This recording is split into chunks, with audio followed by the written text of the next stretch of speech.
Hello friends, welcome to my channel Katha Manthan. मैं आप लोगों को आज फिज़िक्स सेमीकंडक्टर इलेक्ट्रॉनिक्स का थर्ड चैप्टर पढ़ाने जा रही हूँ। पहले ही मैंने 2 और चैप्टर्स के वीडियोस डाल दिए हैं। अच्छा है कि अगर आप लोग उसको देख ले तो मैंने उसका लिंक डिस्क्रिप्शन बॉक्स में डाल दिया है। अगर आप लोगों ने वो नहीं देखा तो प्लीज़ देख लीजिएगा, because this is the third chapter. It is very important and you won't understand if you will not see those videos. So let's start today's chapter, which is junction transistors.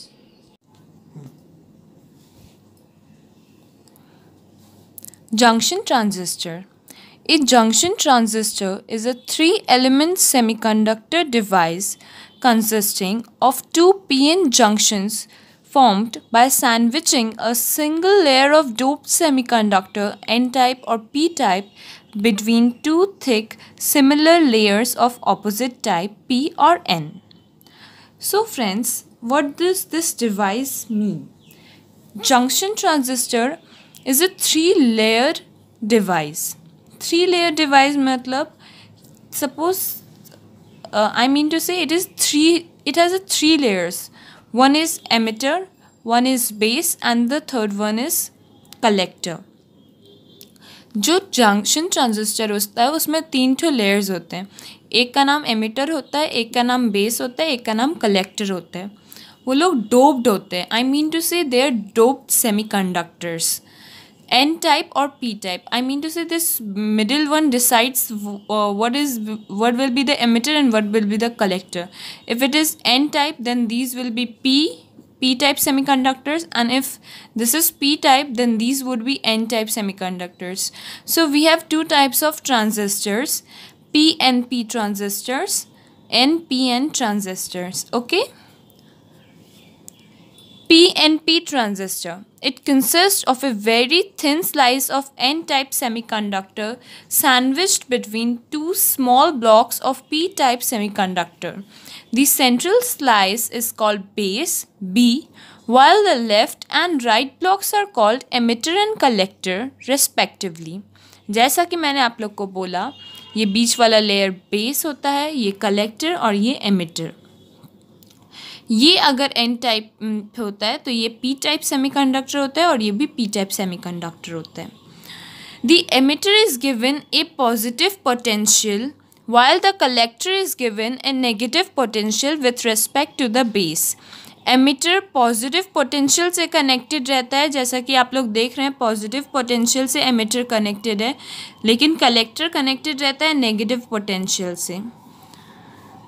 Thus, the emitter base PN junction on the left is under forward bias low resistance. मैंने आप लोग को पहले video में बताया था कि forward biasing क्या होती है. जैसा कि हम लोग जानते हैं फॉरवर्ड बायस्ड मतलब they have low resistance. While the base collector NP junction on the right is under reverse bias high resistance. मैंने रिवर्स बायसिंग भी आप लोग को समझाई थी, और इसी कारण से कलेक्टर बेस कलेक्टर जो एनपी जंक्शन होता है वो क्या रहता है, हाई रेजिस्टेंस रहता है उसमें. The symbol for the PNP transistor is shown in figure 1b. I am saying that junction transistor can be represented by a diagram, and this diagram is this one, and it is very important and please learn it. देखिए ये है emitter is represented by this. Okay, this one, this is the base and this is the collector. This is the symbol and this one is the base. This is the symbol of PNP transistor. This is the symbol of PNP transistor. Now let's discuss NPN transistor. It consists of a very thin slice of P-type semiconductor sandwiched between 2 small blocks of N-type semiconductor. In this transistor, the emitter is given a negative potential while the collector is given a positive potential with respect to the base. Again, the emitter-base junction on the left is under forward bias, while the base collector PN junction on the right is under reverse bias. The symbol for NPN transistor is shown. So, NPN transistor क्या होता है? NPN transistor ये होता है. ये है आपका NPN transistor. यहाँ पे एन टाइप सेमीकंडक्टर होता है एमिटर, पी टाइप सेमीकंडक्टर होता है बेस, कलेक्टर होता है एन टाइप। और यहाँ पे सब चीज़ उल्टा होता है। आई मीन टू से एमिटर नेगेटिव पोटेंशियल से कनेक्टेड रहता है, कलेक्टर पॉजिटिव पोटेंशियल से कनेक्टेड रहता है। और यहाँ पे ये एन पी फॉरवर्ड बायस्ड, ये पी एन रिवर्स बायस्ड रहता है। और इसमें लो रेजिस्टेंस रहता है, इसमें हाई रेजिस्टेंस रहता है। This one is the diagram, please learn it, and it is somewhat different from P and P. See, the arrow is pointing in the upward direction, whereas in PNP it was pointing in the downward direction. So please don't be confused. These are the two different diagrams and please learn it. Now, transistor action. Working of PNP. Common emitter configuration using a PNP transistor. Now this is very important circuit diagram and it is always a part of ISC examination. So let's discuss what is common emitter configuration using a PNP transistor. ये है input signal. This is input signal. It is AC. Okay, and this one is the output signal.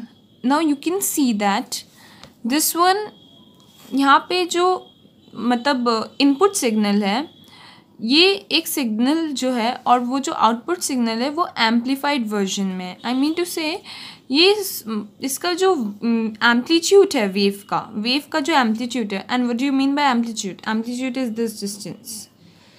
Okay, this one is amplitude, this one is amplitude. Okay, this amplitude means input wave का amplitude छोटा होता है जबकि output wave का amplitude बहुत बड़ा होता है, बहुत ही ज़्यादा बड़ा होता है. सेकेंडली, ये जिस डायरेक्शन में रहता है ये ठीक उसके ऑपोजिट डायरेक्शन में रहता है. Okay, so it is used as an amplifier. Okay, now we can see that what it describing is what is in common emitter configuration using a PNP transistor.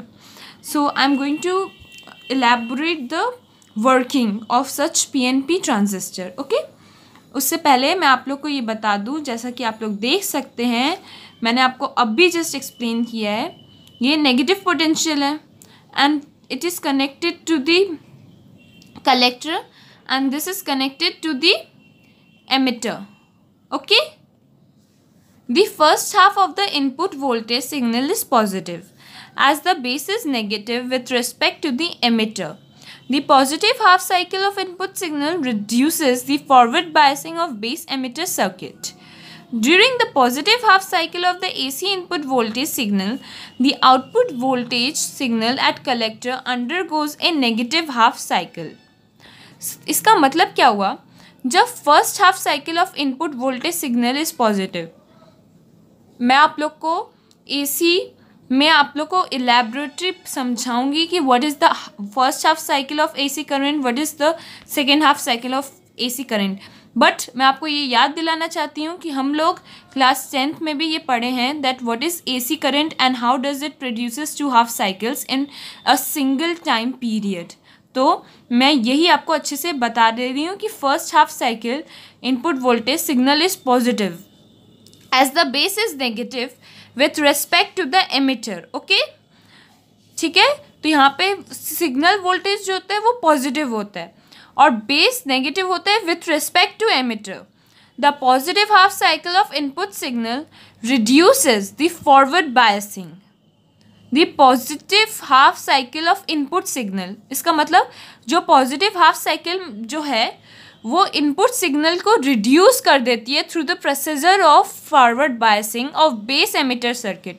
Of base emitter circuit means base और emitter का जो part of circuit है उसमें forward biasing input signal को reduce कर देती है. During the positive half cycle of the AC input voltage signal the output voltage signal eight collector undergoes A negative half cycle. और ये कलेक्टर की तरफ क्या हो जाता है? It goes negative half cycle. यहाँ पे एमिटर फॉरवर्ड की मतलब पॉजिटिव की तरफ है लेकिन कलेक्टर नेगेटिव की तरफ चला जाता है. ठीक है। The negative half cycle of input voltage increases the forward biasing of base emitter circuit.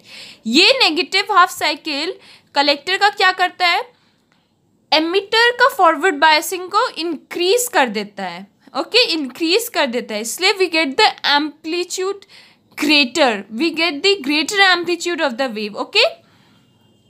During the negative half cycle of AC voltage signal, the output voltage signal at collector undergoes positive half cycle. और next time क्या होता है, collector जो है वो positive half cycle में चला जाता है और एमिटर का नेगेटिव पार्ट में क्या करता है, वो उसका पॉजिटिव को, कलेक्टर के पॉजिटिव को इंक्रीज करता है। तो सेकेंड टाइम भी हम लोग को कलेक्टर का इंक्रीज करता है, एमिटर वाला कम जाता है, तो इसलिए वो वाला सेकंड वाला भी हम लोग को ऑपोजिट डायरेक्शंस में मिलते हैं ये सब चीज़, बट एम्पलीट्यूड वर्जन में मिलते हैं। Hence the output signal is 180 degree out of phase with the input voltage signal in common emitter amplifier. This one is the very important statement, please learn it and try to write the same statement because it has a great meaning. The output signal is 180 degree out of phase with the input signal voltage, okay. Now our next topic is common emitter configuration using NPN transistor. Now the transistor is different one, it is NPN transistor, okay. In this transistor, the first half cycle of AC input signal supports and hence increases the forward biasing of base emitter circuit. यहाँ पे क्या होता है कि AC input voltage signal जो होता है वो फॉरवर्ड बायसिंग होता है बेस एमिटर सर्किट में। During the positive half cycle of the AC input voltage signal, the output voltage signal at the collector undergoes A negative half cycle. और उसी time पे, सेम टाइम पे collector में negative half cycle चल रहा होता है। The negative half cycle of the input voltage opposites the forward biasing of base emitter circuit. तो जो कलेक्टर में नेगेटिव हाफ साइकिल करता है वो जो है वो मतलब एमिटर को वैसे ही ये कर देता है, कम कर देता है, ठीक है। During the negative half cycle of AC input signal, the output voltage signal at the collector undergoes positive half cycle. और नेक्स्ट टाइम मतलब नेक्स्ट पॉजिटिव हाफ साइकिल में ऐसा क्या, वो क्या करता है फिर, जो एमिटर हो मतलब जो एमिटर में होता है ना उसमें रिवर्स की तरफ होता है और कलेक्टर में फॉरवर्ड की तरफ होता है। तो फिर उससे क्या होता है कि फिर कलेक्टर वाला ऊपर की बढ़ जाता है। Hence the output voltage signal is 180 degree out of phase with the input voltage signal in the common emitter amplifier। इसलिए हम लोग को एम्पलीफाइड वर्जन मिलता है वेव का, लेकिन क्या होता है कि हम लोग का डायरेक्शन रिवर्स हो जाता है इस कारण से। आप लोग समझ रहे हैं ना। और यहाँ पे देखिए this one is also a different diagram from the first one. Here we are using NPN transistor and we have emitter connected to the we have collector connected to the positive terminal and emitter to the negative terminal, okay. So this was the whole chapter. So friends, thank you for watching my channel and आप लोग playlist में जा कर के देख लीजिएगा। मैंने physics का, सेमीकंडक्टर, इलेक्ट्रॉनिक्स का प्लेलिस्ट बनाया हुआ है, वहाँ पे जाके सीरीज़ वाइज आप वीडियोस देख लीजिएगा। और आपको कोई भी प्रॉब्लम हो रिगार्डिंग एनी न्यूमेरिकल्स और कोई भी क्वेश्चंस पूछना हो तो प्लीज़ आप मेरे को कमेंट बॉक्स में लिखिएगा। और मैं ये कह देना चाहती हूँ कि मैं इस चैप्टर को लेकर के कुछ क्वेश्चन आंसर्स के वीडियो बनाऊंगी जो कि ISC में मोस्ट प्रॉबेबली आते हैं, तो वो वीडियो आप लोग ज़रूर देख लीजिएगा because you need to have a good academics and those questions will definitely help you to improve your academic work. Okay, so thank you and goodbye.